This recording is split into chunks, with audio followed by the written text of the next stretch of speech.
নেপাল ভট্টাচার্য স্ট্রিটে 2025 শারদোৎসবের ভাবনা মা রাজরাজেশ্বরী আউশ গ্রামের একটা কাহিনী বা মা রাজরাজেশ্বরীর থিমের ওপরে বেস করে এই মণ্ডপ তৈরি হয়েছে।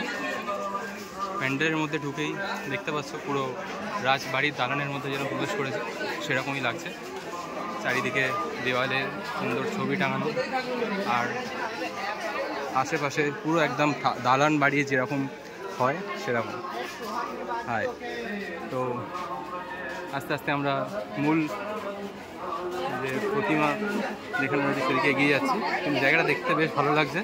পুরো রাস্তাটা জুড়ে একটা দালান বাড়ির রূপ দেওয়া হয়েছে। আর যেরকম রাজবাড়িতে যে সমস্ত মানে ট্রেডিশনাল পুজো হয় সেরকম চণ্ডী পাঠ বা বৈদিক মন্ত্র চলছে। খুব সুন্দর একটা থিম।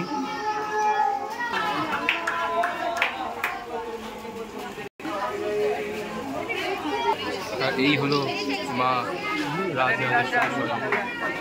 এখানে পাশেই দেখতে পাচ্ছ আমাদের বাবা মহাদেব,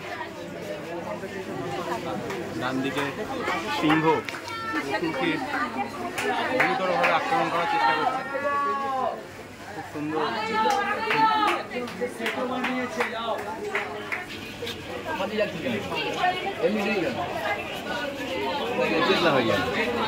বড় করে